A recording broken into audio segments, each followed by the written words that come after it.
Hello guys, welcome back to my channel. Welcome to Finance Market. Welcome to another video. Guys इस video के अंदर GMR infrastructure में कल हम लोगों को इतनी ज़्यादा गिरावट क्यों देखने को मिली थी, उसके पीछे क्या कारण है, उस कारण को हम लोग डिस्कस करेंगे। सबसे पहले कारण ही डिस्कस करेंगे, उसके बाद हम लोग देखेंगे कि इसके अंदर की टेक्निकली कहाँ पे सपोर्ट है और कहाँ रेजिस्टेंस है। अगर हम खबर की बात करें तो खबर देखिए ये है कि जीएमआर इंफ्रास्ट्रक्चर लिमिटेड में कल के दिन इतनी ज़्यादा गिरावट, अचानक 6% से ज़्यादा गिरावट देखने को मिली। इसके पीछे क्या वजह है? इसके पीछे के कारण ये है कि एक इंटरनेशनल आर्बिट्रेशन कोर्ट है जिसने ऑर्डर किया है कि जीएमआर की एक स्टेप डाउन कंपनी है जिसका नाम है जीएमआर कामालांगा।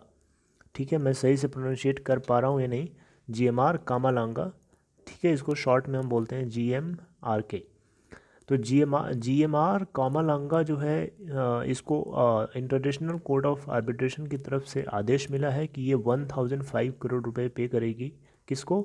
सेप्को को। सेप्को एक इलेक्ट्रिक पावर कंस्ट्रक्शन कंपनी है और ऐसा क्यों पे करेगी? क्योंकि प्रोजेक्ट पेमेंट्स से रिलेटेड कुछ ड्यूज़ अमाउंट थे और इसके अलावा प्रोलोंगेशन कॉस्ट सी। प्रोलोंगेशन कॉस्ट का मतलब होता है कि इन्होंने टाइम पे पेमेंट नहीं किया, जिसकी वजह से जो डिले हुआ, उस डिले की वजह से जो कॉस्ट इनकर होती है उसको हम प्रोलोंगेशन कॉस्ट बोलते हैं।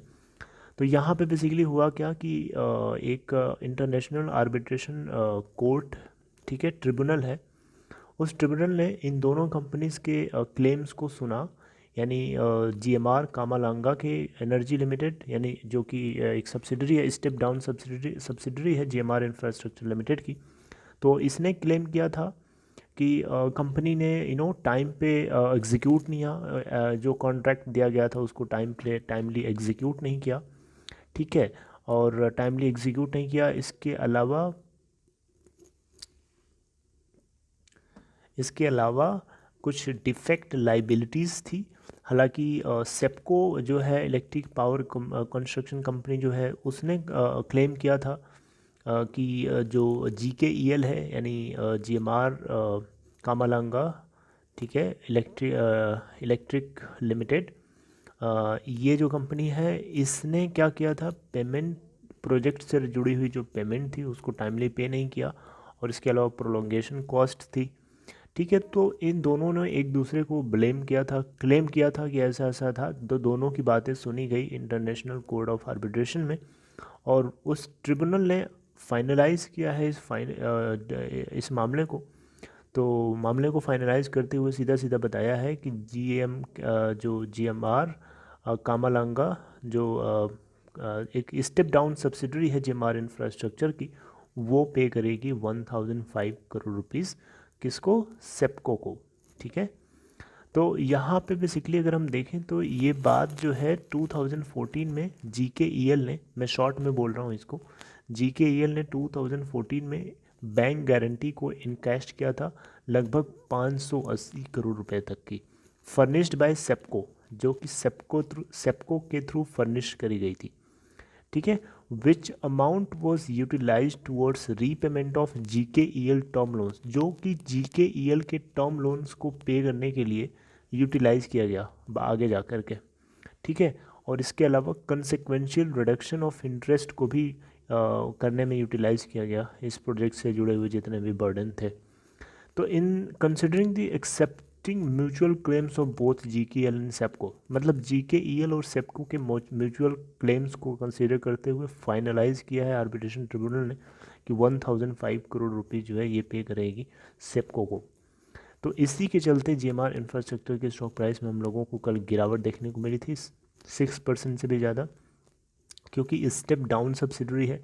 स्टेप डाउन सब्सिडरी का मतलब होता है कि जीएमआर इंफ्रास्ट्रक्चर लिमिटेड की डायरेक्ट सब्सिडरी नहीं है, बल्कि जीएमआर इंफ्रास्ट्रक्चर की लिमिटेड की कोई एक सब्सिडरी है, उसकी उसकी ये सब्सिडरी है।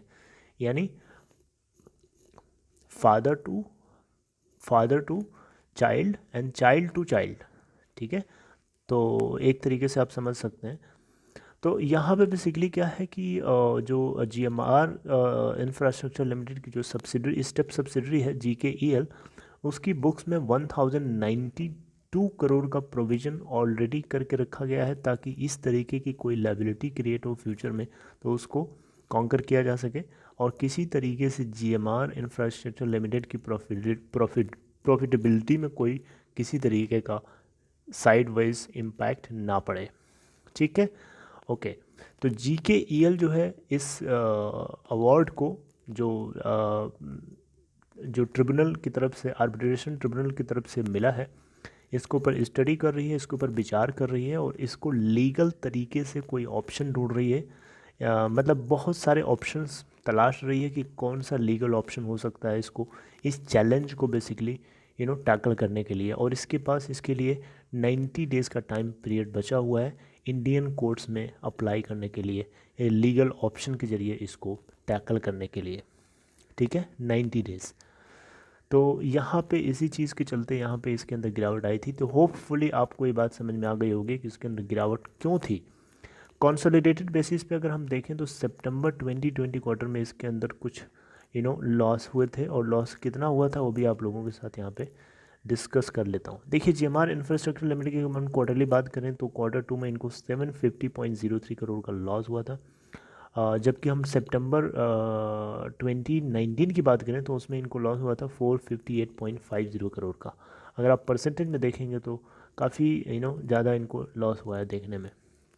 नेट सेल्स की बात करें यानी टॉप लाइन की बात करें तो इनको 33% का ड्रॉप हुआ है। लगभग 1199.30 करोड़ की इनकी नेट सेल हुई है Q2 में।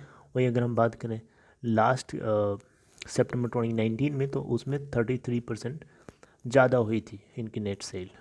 ओके, तो बिगनिंग से अगर हम रिटर्न को अगर हम देखें तो GMR इंफ्रास्ट्रक्चर में ईयर टिल डेट में यहाँ पे 22% का गेन हुआ है against gain of 8% in benchmark Sensex.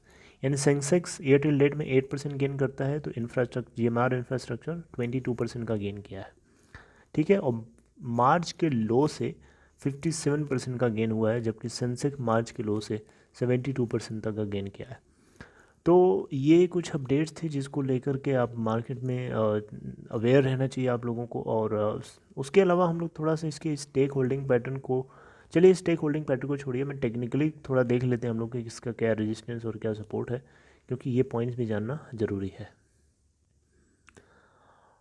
अगर हम देखें सपोर्ट और रेजिस्टेंस की तो 25.42 के ऊपर इसको सपोर्ट है, उसके नीचे 24.38 के ऊपर है और उसके नीचे 23.62 के ऊपर है। अगर हम रेजिस्टेंस की बात करें तो 27.22 के ऊपर पहला रेजिस्टेंस, उसके ऊपर अगर चढ़ता है तो 27.98 का और उसके ऊपर 29.02 का थर्ड रेजिस्टेंस लेवल है। 26.18 इसका पाइवोटेड लेवल है। टेक्निकल पैरामीटर्स में हम लोग कुछ पॉइंट्स देखें अगर, तो पहले तो मूविंग एवरेज देखें तो 5 डेज़ से लेकर 200 डेज़ के सारे मूविंग एवरेज के ऊपर ये बहुत ज़्यादा बुलिश है। टेक्निकल इंडिकेटर्स में अगर हम देखें तो RSI इसका 60.27 के आसपास का है जिसके ऊपर ये बुलिश है। MACD अगर हम देखें तो 0.54 है जिसके ऊपर बुलिश है। इसके अलावा ROC अगर देखें तो 6.44 बुलिश है इसके ऊपर। CCI अगर देखें तो 154.89 है जिसके ऊपर भी बुलिश है। MFI की बात करें मनी फ्लो इंडेक्स की तो 66.50 है जिसके ऊपर ये न्यूट्रल है। और इसके अलावा आपसे मैं बात कर लेता हूँ MA क्रॉसओवर्स की, तो MA क्रॉसओवर्स में शॉर्ट टर्म, मीडियम टर्म और लॉन्ग टर्म तीनों में ये ज़्यादा बुलिश है। ओके, तो ये कुछ पॉइंट्स हैं जो आपको पता होने चाहिए थे। आपको थोड़ा सा मैं ग्राफ पे भी ले चलना चाहूँगा क्योंकि ग्राफ से हम लोग थोड़ा सा आइडिया लगाएंगे कि क्या इसमें आपको करना चाहिए। तो लास्ट के हम लोग एक दिन का, एक महीने का ग्राफ अगर देखें तो लास्ट के 1 मंथ का ग्राफ कुछ इस तरीके से आप देख सकते हैं। लो बनाता है 22.95 का 4 नवंबर 2020 को और हाई बनाता है 27.25 का 24 नवंबर 2020 को। ठीक है, अच्छा, इसके अलावा अगर हम देखें तो लास्ट के 3 मंथ्स का ग्राफ, तो उसमें अगर आप देखें तो हाई बनाता है 28.25 का जो कि 28 अगस्त 2020 को बनाया था, और वहीं लो बनाता है 20.80 का जो कि 24 सितंबर 2020 को बनाता है। तो अब देख सकते हैं इसके अंदर शॉर्ट टर्म के लिए आप कर सकते हैं, लेकिन यहाँ पे एक चीज़ ध्यान रखिए कि जो ट्रिब्यूनल की तरफ से अवार्ड मिला है उसके अगेंस्ट में कंपनी की जो सब्सिडरी है, स्टेप डाउन सब्सिडरी, उसके पास 1095 करोड़ का एडवांस पड़ा हुआ है ऑलरेडी, जबकि इसको जो अवार्ड मिला है वो 1005 करोड़ का पे करना है। तो ऑलरेडी ये प्रोविज़न करके रखे हुए हैं, अगर किसी तरीके की अगर इमरजेंसी पड़ती है तो उसको टैकल कर सकते हैं। हालांकि इसको लीगली टैकल करने के लिए वो रास्ता ढूंढ रही है। अभी इसके पास 90 डेज़ हैं इंडियन कोर्ट में इसको इस मामले को दर्ज करने के लिए या फिर इसके अगेंस्ट पिटिशन करने के लिए। So this is all. I hope you liked it. If you liked it, please give a thumbs up. If you are new to finance market, hit the subscribe button and also make sure to press the bell icon to get notifications. And one thing which is very important, if you are interested in stock market and if you are new, then you need to open Demat or trading account. So for that, please follow the link given in description box of this video. All right, guys, take care. Goodbye.